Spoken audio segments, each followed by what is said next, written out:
ఐబొమ్మ కేసులో కీలక పరిణామం చోటు చేసుకుంది. ఈ కేసులో రిమాండ్లో ఉన్న ప్రధాన నిందితుడు రవికి పోలీస్ కస్టడీ విధించింది. కస్టడీ పిటిషన్ పై విచారించిన నాంపల్లి క్రిమినల్ కోర్టు రవికి 5 రోజు పోలీసు కస్టడీ విధిస్తూ అనుమతినిచ్చింది. పోలీస్ కస్టడీలో కీలక సమాచారం రాబట్టనున్నట్టు పోలీసులు తెలిపారు.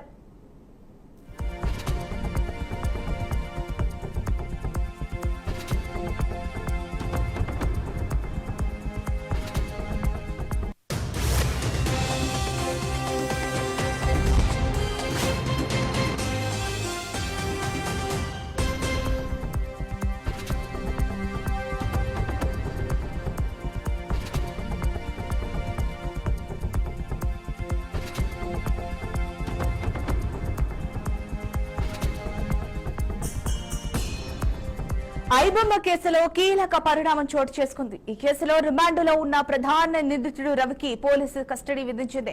కస్టడీ పిటిషన్ పై విచారించిన నాంపల్లి క్రిమినల్ కోర్టు రవికి 5 రోజుల పోలీసు కస్టడీని విధిస్తూ అనుమతినిచ్చింది.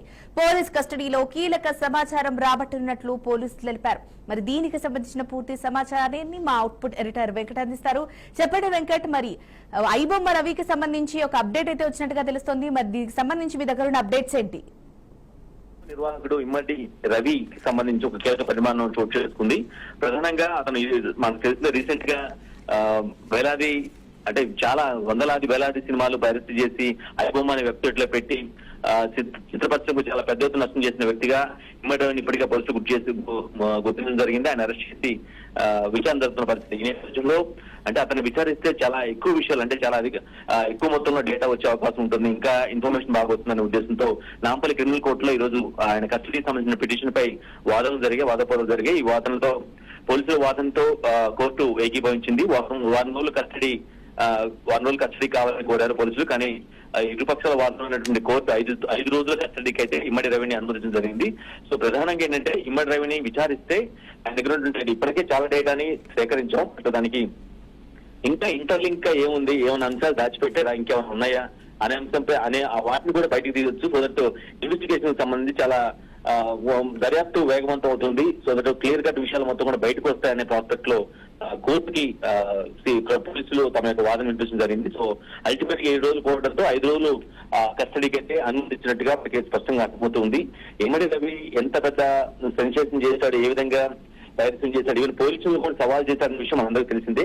పోలీసులు ఎప్పుడైతే సవాల్ చేశారో అప్పుడు పోలీసులు చాలా హైదరాబాద్ పోలీసులు చాలా స్ట్రాంగ్ గా టార్గెట్ గా పెట్టుకుని అతని ఐబొమ్మ రవిని ఎలా, అతని నెట్వర్క్ ఎక్కడుంది, అతను ఎక్కడున్నాడు ఏంటి అనేది అతను ఫైండ్ అవుట్ చేసి మొత్తానికి అరెస్ట్ చేసి అతని దగ్గర నుంచి చాలా ఇన్ఫర్మేషన్ తీసుకున్నారు.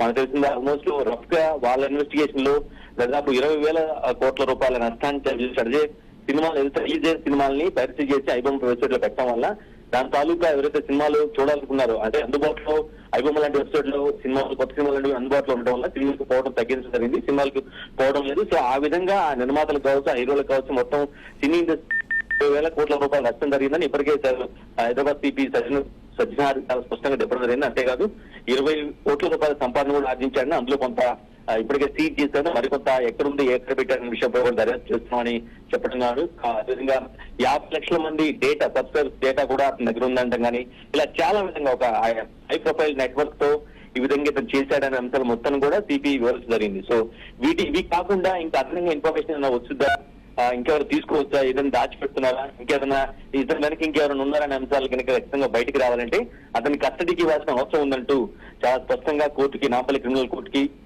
పోలీసు వాళ్ళు వినిపించారు. సో 7 రోజులు ఫైనల్ గా 7 డేస్ కోరడంతో 5 రోజులు మాత్రం 5 రోజులు కస్టడీకి ఇస్తూ కోర్టు తీర్పుకోవడం జరిగింది. సో ఈ 5 రోజుల్లో పోలీసులు ఎటువంటి ఇన్ఫర్మేషన్ తీసుకుంటారు, ఇమ్మడి రవి ఏం చెప్తాడు, ఇంకా ఆ ఛార్జ్ షీట్ లో కావచ్చు వీటన్నిటిలో కూడా ఎటువంటి అంశాలు చెప్తాడు అనేది మాత్రం చాలా ఆసక్తికరంగా ఉంది. ఓవరాల్ గా ఇమ్మడి రవి కేసు సంబంధించి మాత్రం ఒక ఇంట్రెస్టింగ్ ఫ్యాక్ట్స్ ఉండవని వస్తున్న పరిస్థితి కనిపిస్తుంది. ఇప్పటికే మనకు తెలిసిందే ఈ నిర్మాత శ్రీకళ్యాణ్ ఎవరైతే ఉన్నారో అతను సీసీఎస్ లో ఒక ఫిర్యాదు కూడా చేయడం జరిగింది. ఇమ్మడి రవిని ఈ చిత్ర పరిశ్రమ ఇంత నష్టం చేసినటువంటి ఇతన్ని ఎన్కౌంటర్ చేస్తే బాగుండు అనే ఒక వాదన కూడా అట్లు ఒక ఫిర్యాదు కూడా చేయడం జరిగింది. ఈ ఫిర్యాదుపై కూడా కొంత విమర్శలు వెలువెత్తున్నాయి. శ్రీకళ్యాణ్ చేసినటువంటి ఈ ఫిర్యాదుని ఖండన చేస్తూ అరుణ్ కుమార్ అనే అడ్వకేట్ కూడా ఆయన కళ్యాణ్ పైన ఫిర్యాదు చేయడం జరిగింది. అసలు 20,000 కోట్ల నష్టం జరిగిందని బలంగా వాదిస్తున్నారు, ఫిర్యాదు చేస్తున్నారు, అతను ఎన్కౌంటర్ చేయాలని అంటూ ఉన్నారు.